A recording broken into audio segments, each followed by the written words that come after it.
नमस्कार दोस्तों। जैसे कि यहाँ एग्जाम्पल में दे रखा है, it is well known that a raindrop falls under the influence of the downward gravitational force and the opposing resistive force.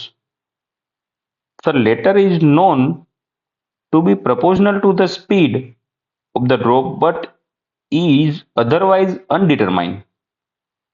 Consider a drop of mass 1 gram falling from a height 1 kilometer.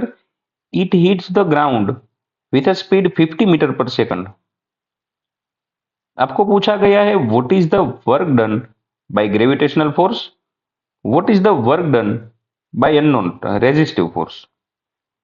चलिए ठीक है, ये बताया कि भाई एक rain drop है, वो रेन ड्रॉप करीब करीब 1 किलोमीटर हाइट से नीचे गिर रहा है। चलिए, ये 1 किलोमीटर हाइट हो गई और यहाँ रेन ड्रॉप है 1 ग्राम का। तो नीचे पहुंचते पहुंचते वर्क डन बाय ग्रेविटी क्या हो जाएगा, और अगर नीचे पहुंचने के बाद आफ्टर 1 किलोमीटर नीचे जाने के बाद इसकी स्पीड 50 मीटर पर सेकंड है, तो work done by resistive force क्या होगा। एयर रेजिस्टेंस कहीं ना कहीं प्रेजेंट है, वो तो देख के ही पता चलेगा। चलो, तो पहले तो मैं निकाल लू वर्क डन बाय ग्रेविटी। तो वर्क डन बाय ग्रेविटी, अरे वर्क डन का फॉर्मूला तो फोर्स इंटू डिस्प्लेसमेंट हो जाएगा। हाँ, F d cos theta. Gravity लग कहाँ रही है, तो ग्रेविटी तो जी बिल्कुल डाउनवर्ड डायरेक्शन में है ग्रेविटी। चलिए, और ये जा कहाँ रहा है, ये भी नीचे ही जा रहा है। तो ग्रेविटी का वर्क डन तो पॉजिटिव ही आएगा, क्योंकि फोर्स जो डायरेक्शन में लग रहा है वही डायरेक्शन में तो इसका डिस्प्लेसमेंट हो रहा है, दोनों के बीच का एंगल 0 है। तो मैं यहाँ पे लिख लू फोर्स इंटू डिस्प्लेसमेंट, कोस 0 की वैल्यू 1 है, तो सिर्फ फोर्स इंटू डिस्प्लेसमेंट से काम चल जाएगा। फोर्स लग रहा है mg ड्यू टू ग्रेविटी, और डिस्प्लेसमेंट हो रहा है इसका h, मतलब 1 किलोमीटर, वो जो भी हम लिख लेंगे, लेकिन हो ऐसा रहा है। ठीक है, तो इसका मास हमें दे रखा है 1 ग्राम, केजी में कन्वर्ट कर लू। चलिए, जी की वैल्यू 10 मान के चलू, और हाइट 1 किलोमीटर, मीटर में कन्वर्ट कर लू, 1000 कट जाएगा। वर्क डन बाई ग्रेविटी ये रेन ड्रॉप पे 10 जूल हो जाएगा। चलिए, ये भी ठीक है। अब देखो, एक और डेटा भी यहां दिया था कि नीचे पहुंचते पहुंचते इसकी स्पीड हो रही है 50 मीटर पर सेकंड। अब आप जरा ध्यान से देखो, तो इनिशियली तो ये गिरना शुरू कर रहा है, तो इनिशियल काइनेटिक एनर्जी तो 0 हो जाएगी। फाइनल काइनेटिक एनर्जी गिन लेते हैं, पहले गिन ले, फिर हमें कुछ पता चलेगा कि एक्चुअल में क्या हो रहा है। जब इसने गिरना शुरू ही किया है इनिशियल में रेन ड्रॉप ने, तब तो इसकी काइनेटिक एनर्जी वैसे भी 0 हो जाएगी। फाइनल में आपको यहाँ डेटा में स्पीड दे रखी है, देखो 50 मीटर पर सेकंड।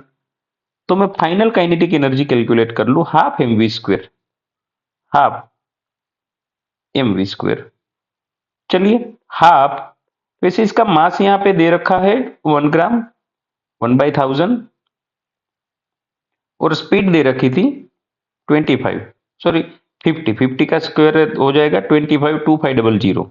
चलिए, भी ठीक है। तो 20 कट जाएंगे, 25/2 12.5, और एक नीचे जीरो था 1.25। चलिए, ये हो जाएगा 1.25 जूल। अब जरा ध्यान से सोचो, आपने वर्क एनर्जी थियरम में क्या पढ़ा है कि जो भी वर्क डन है वो काइनेटिक एनर्जी में कन्वर्ट हो रहा है।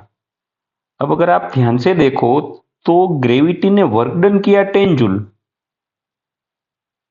लेकिन काइनेटिक एनर्जी में कन्वर्ट हुआ 1.25 जूल ही। तो बाकी का कहा गया, बाकी का कौन खा गया। तो वही बात है, वो जो वर्क डन जो इसकी काइनेटिक एनर्जी में कन्वर्ट नहीं हुआ है, वो वर्क डन सारा एयर रेजिस्टेंस का वर्क डन खा गया। वापस देखो, यहां पे ग्रेविटी वर्क डन कर रही है 10 जूल, लेकिन काइनेटिक एनर्जी में कन्वर्ट हो रहा है 1.25 जूल ही। तो बचा हुआ 8.75 जूल कहीं ना कहीं एयर रेजिस्टेंस अपोजिट में वर्क डन कर रहा है, तभी तो काइनेटिक एनर्जी में कन्वर्ट नहीं हुआ। तो मैं यहां पे लिख लू work done by resistive force. R से लिख लेता हूं मैं, तो 10 जूल माइनस 1.25 जूल, तो ये हो जाएगा 8.75 जूल। और एक बात दोस्तों, कि ये 8.75 जूल वर्क डन जो हुआ, वहां पे फोर्स और डिस्प्लेसमेंट दोनों अलग अलग डायरेक्शन में होने चाहिए, क्योंकि ये जा रहा था नीचे और रेजिस्टिव फोर्स लग रहा होगा ऊपर। तो यहां मुझे आगे माइनस साइन लिखनी चाहिए work done by air resistance में। अगर आप एमसीक्यू टाइप क्वेश्चन कर रहे हो, कहीं ऑप्शन में माइनस साइन दिख नहीं रही है, तो आप डेफिनेटली 8.75 कर लो। लेकिन कहीं पे आपको माइनस साइन दिख रही है, तो आपको आगे माइनस वाला ही पहले सिलेक्ट करना चाहिए। तो मैं यहां माइनस लिख लेता हूं। ये सिर्फ इसलिए क्योंकि यहां फोर्स और डिस्प्लेसमेंट दोनों की डायरेक्शन एक दूसरे से अपोजिट है, इसलिए। और ये question NEET as well as JEE में भी पूछा जा चुका है, तो अच्छे से देख लेना। Thank you.